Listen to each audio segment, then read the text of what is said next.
Chapter 11. For once I was the hero. Lord John Roxton was right when he thought that some specially toxic quality might lie in the bite of the horrible creatures which had attacked us.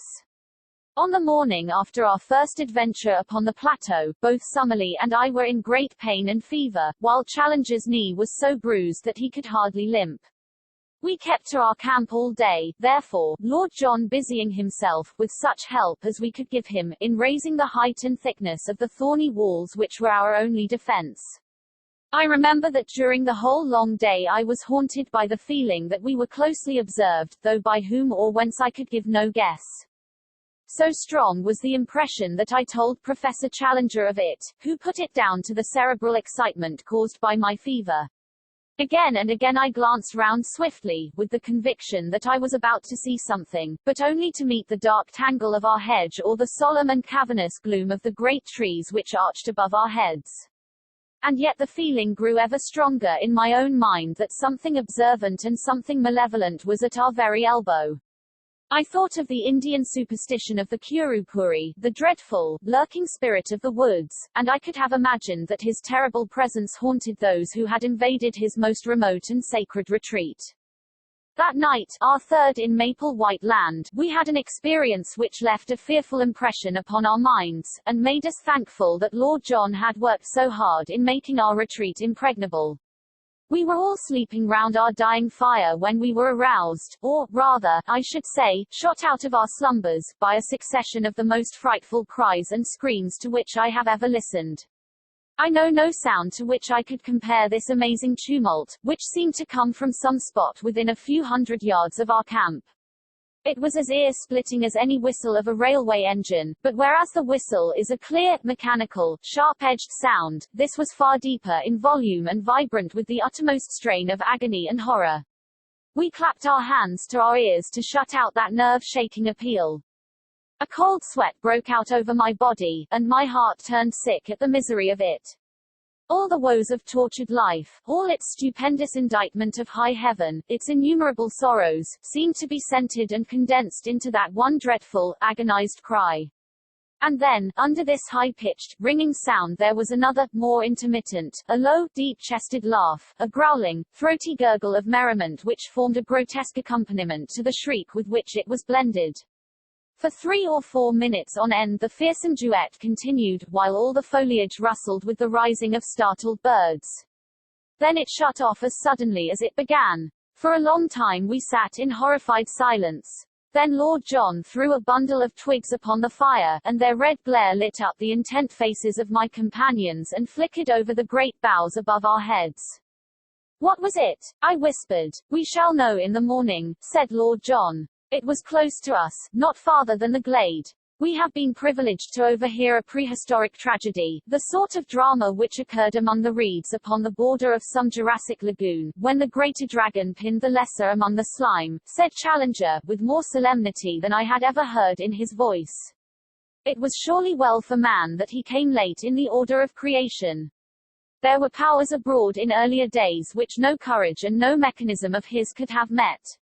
What could his sling, his throwing stick, or his arrow avail him against such forces as have been loose tonight? Even with a modern rifle it would be all odds on the monster. I think I should back my little friend, said Lord John, caressing his Express. But the beast would certainly have a good sporting chance. Summerlee raised his hand. Hush, he cried. Surely I hear something. From the utter silence there emerged a deep, regular pat-pat. It was the tread of some animal, the rhythm of soft but heavy pads placed cautiously upon the ground. It stole slowly round the camp, and then halted near our gateway. There was a low, sibilant rise and fall, the breathing of the creature. Only our feeble hedge separated us from this horror of the night. Each of us had seized his rifle, and Lord John had pulled out a small bush to make an embrasure in the hedge. By George, he whispered. I think I can see it. I stooped and peered over his shoulder through the gap. Yes, I could see it, too. In the deep shadow of the tree there was a deeper shadow yet, black, inchoate, vague, a crouching form full of savage vigor and menace. It was no higher than a horse, but the dim outline suggested vast bulk and strength. That hissing pant, as regular and full-volumed as the exhaust of an engine, spoke of a monstrous organism. Once, as it moved, I thought I saw the glint of two terrible, greenish eyes. There was an uneasy rustling, as if it were crawling slowly forward. "I believe it is going to spring," said I, cocking my rifle. "Don't fire, don't fire," whispered Lord John. The crash of a gun in this silent night would be heard for miles. "Keep it as a last card. If it gets over the hedge we're done," said Summerlee, and his voice crackled into a nervous laugh as he spoke. "No, it must not get over," cried Lord John, "but hold your fire to the last. Perhaps I can make something of the fellow. I'll chance it, anyhow." It was as brave an act as ever I saw a man do. He stooped to the fire, picked up a blazing branch, and slipped in an instant through a sallyport which he had made in our gateway.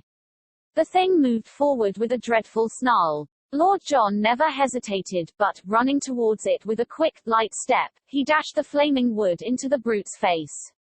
For one moment I had a vision of a horrible mask like a giant toad's, of a warty, leprous skin, and of a loose mouth all beslobbered with fresh blood. The next, there was a crash in the underwood and our dreadful visitor was gone.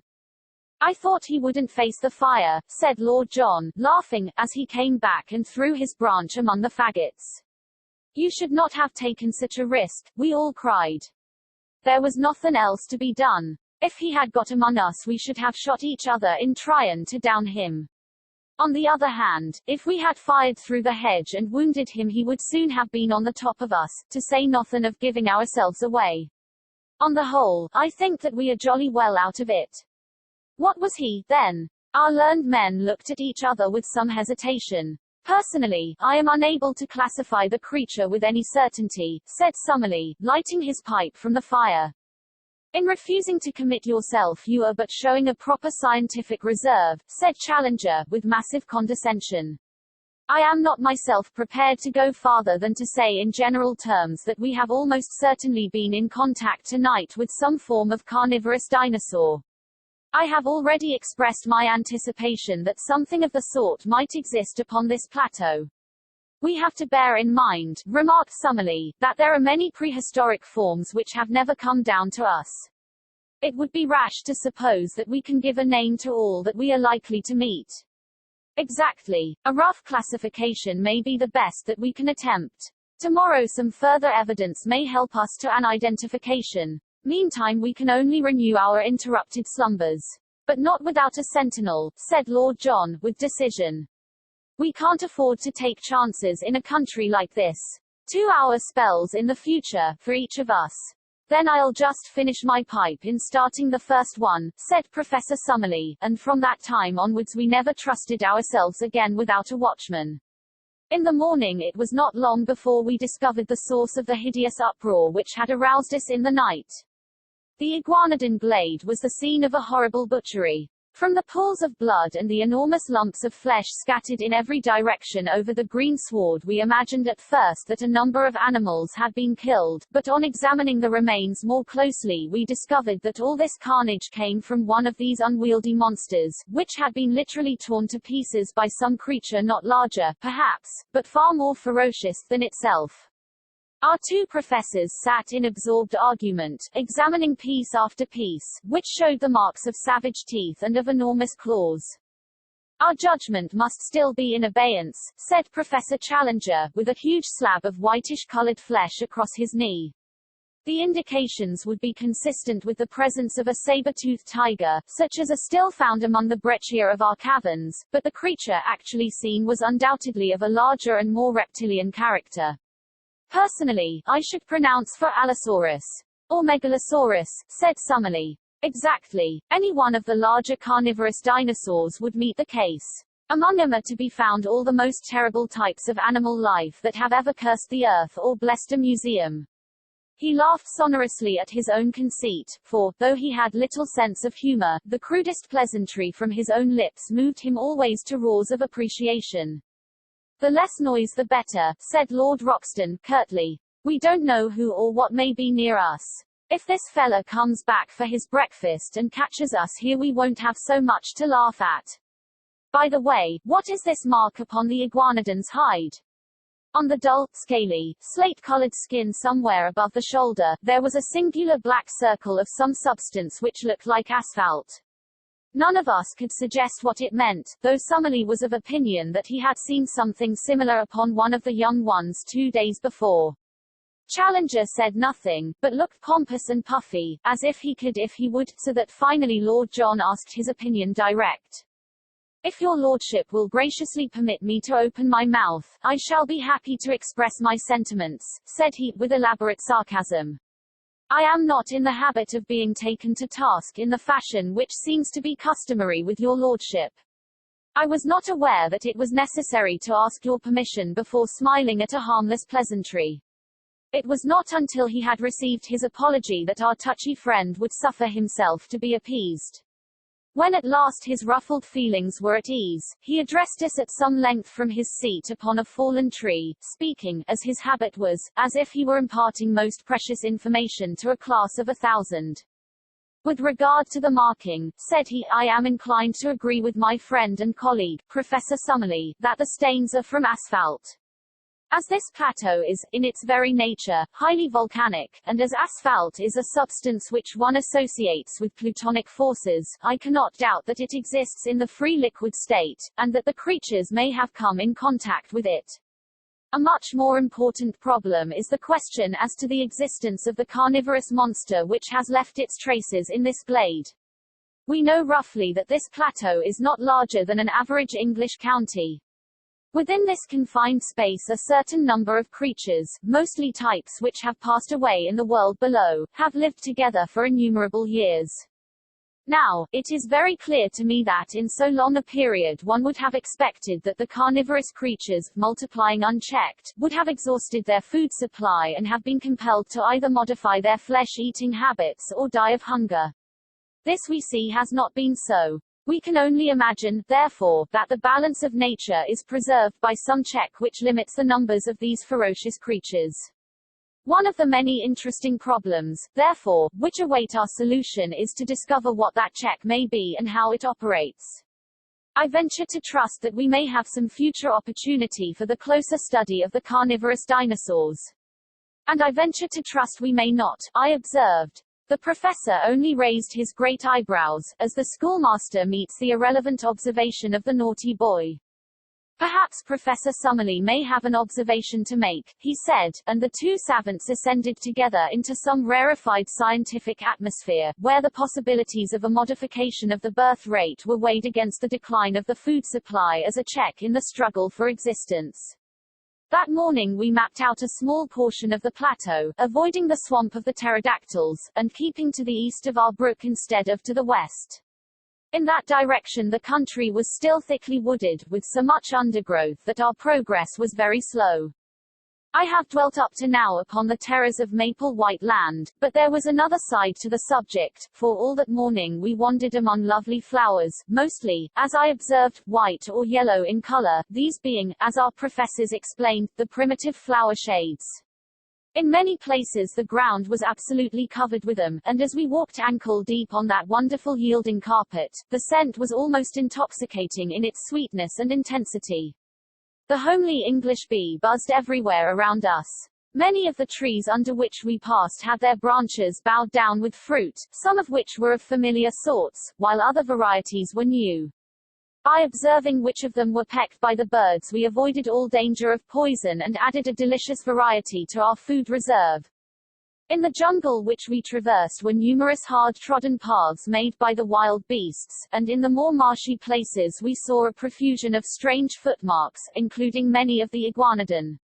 Once in a grove we observed several of these great creatures grazing, and Lord John, with his glass, was able to report that they also were spotted with asphalt, though in a different place to the one which we had examined in the morning. What this phenomenon meant we could not imagine. We saw many small animals, such as porcupines, a scaly anteater, and a wild pig, piebald in color and with long curved tusks. Once, through a break in the trees, we saw a clear shoulder of green hill some distance away, and across this a large dun-colored animal was traveling at a considerable pace. It passed so swiftly that we were unable to say what it was, but if it were a deer, as was claimed by Lord John, it must have been as large as those monstrous Irish elk which are still dug up from time to time in the bogs of my native land. Ever since the mysterious visit which had been paid to our camp, we always returned to it with some misgivings.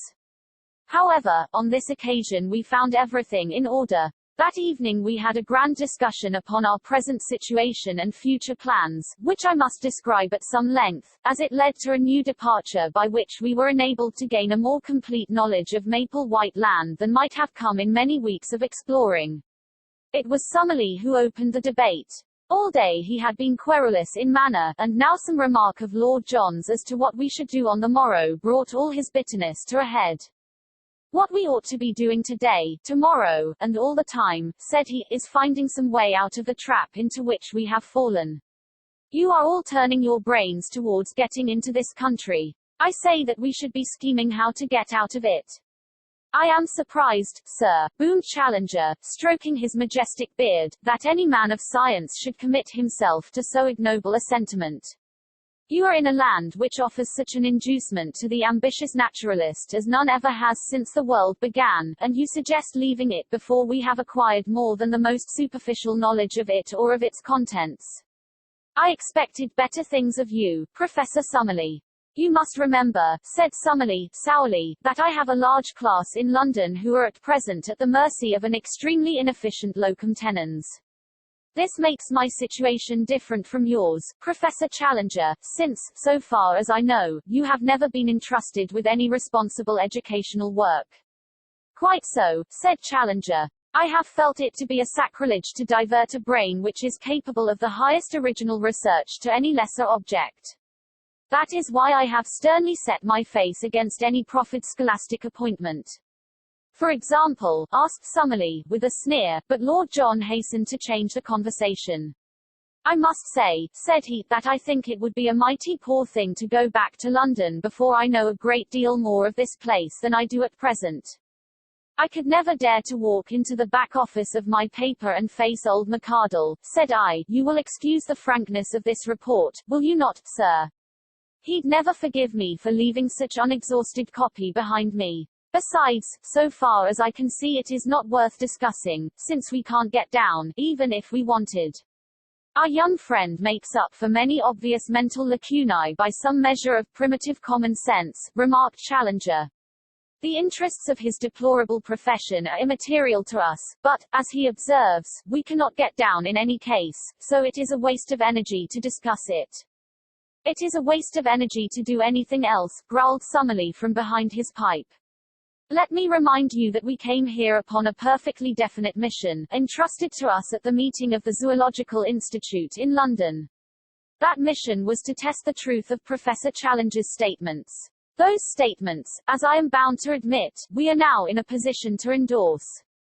Our ostensible work is therefore done. As to the detail which remains to be worked out upon this plateau, it is so enormous that only a large expedition, with a very special equipment, could hope to cope with it. Should we attempt to do so ourselves, the only possible result must be that we shall never return with the important contribution to science which we have already gained.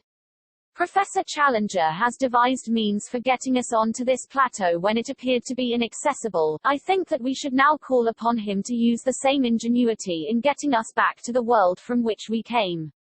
I confess that as Summerlee stated his view, it struck me as altogether reasonable.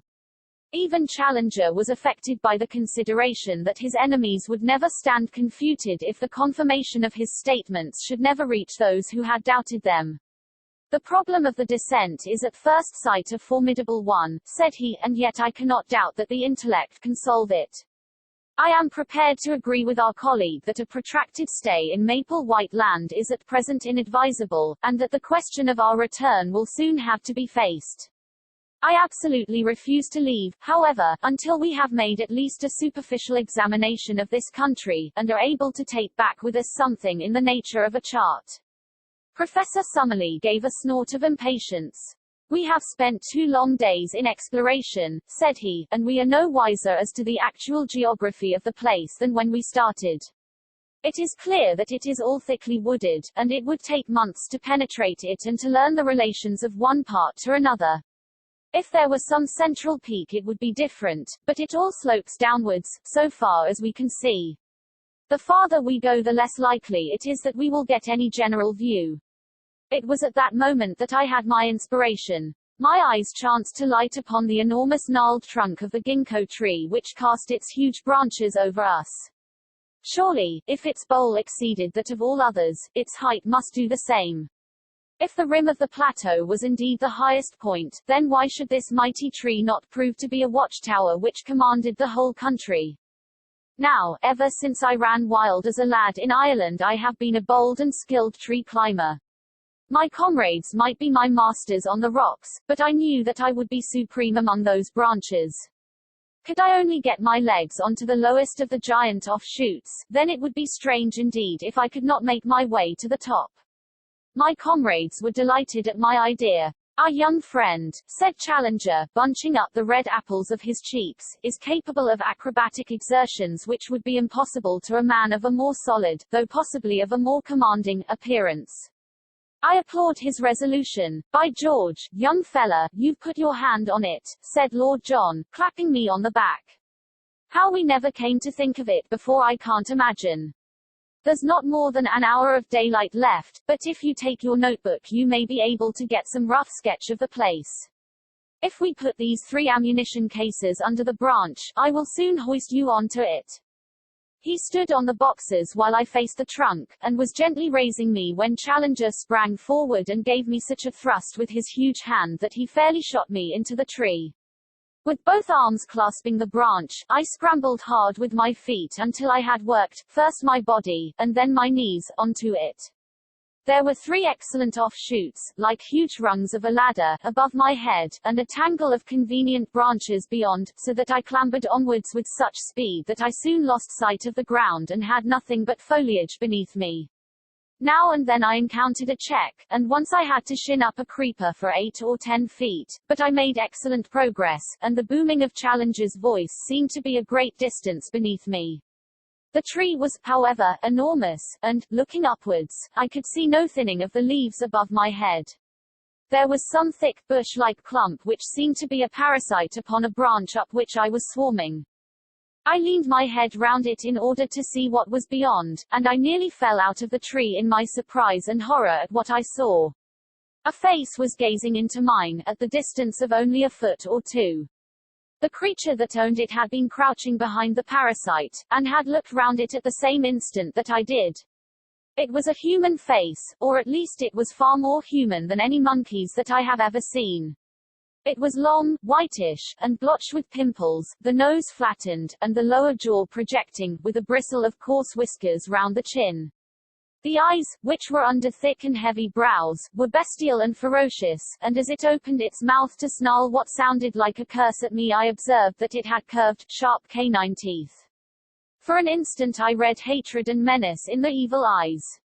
Then, as quick as a flash, came an expression of overpowering fear. There was a crash of broken boughs as it dived wildly down into the tangle of green. I caught a glimpse of a hairy body like that of a reddish pig, and then it was gone amid a swirl of leaves and branches.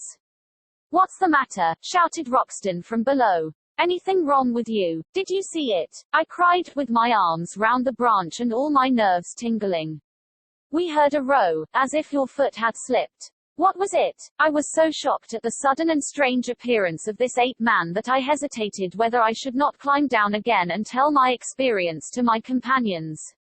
But I was already so far up the great tree that it seemed a humiliation to return without having carried out my mission. After a long pause, therefore, to recover my breath and my courage, I continued my ascent. Once I put my weight upon a rotten branch and swung for a few seconds by my hands, but in the main it was all easy climbing. Gradually the leaves thinned around me, and I was aware, from the wind upon my face, that I had topped all the trees of the forest. I was determined, however, not to look about me before I had reached the very highest point, so I scrambled on until I had got so far that the topmost branch was bending beneath my weight. There I settled into a convenient fork, and, balancing myself securely, I found myself looking down at a most wonderful panorama of this strange country in which we found ourselves. The sun was just above the western skyline, and the evening was a particularly bright and clear one, so that the whole extent of the plateau was visible beneath me. It was, as seen from this height, of an oval contour, with a breadth of about 30 miles and a width of 20. Its general shape was that of a shallow funnel, all the sides sloping down to a considerable lake in the center. This lake may have been 10 miles in circumference, and lay very green and beautiful in the evening light, with a thick fringe of reeds at its edges, and with its surface broken by several yellow sandbanks, which gleamed golden in the mellow sunshine. A number of long dark objects, which were too large for alligators and too long for canoes, lay upon the edges of these patches of sand. With my glass I could clearly see that they were alive, but what their nature might be I could not imagine. From the side of the plateau on which we were, slopes of woodland, with occasional glades, stretched down for 5 or 6 miles to the central lake. I could see at my very feet the glade of the iguanodons, and farther off was a round opening in the trees which marked the swamp of the pterodactyls. On the side facing me, however, the plateau presented a very different aspect. There the basalt cliffs of the outside were reproduced upon the inside, forming an escarpment about 200 feet high, with a woody slope beneath it. Along the base of these red cliffs, some distance above the ground, I could see a number of dark holes through the glass, which I conjectured to be the mouths of caves. At the opening of one of these something white was shimmering, but I was unable to make out what it was. I sat charting the country until the sun had set and it was so dark that I could no longer distinguish details. Then I climbed down to my companions waiting for me so eagerly at the bottom of the great tree. For once I was the hero of the expedition. Alone I had thought of it, and alone I had done it, and here was the chart which would save us a month's blind groping among unknown dangers. Each of them shook me solemnly by the hand. But before they discussed the details of my map I had to tell them of my encounter with the ape-man among the branches. He has been there all the time, said I. How do you know that? Asked Lord John. Because I have never been without that feeling that something malevolent was watching us.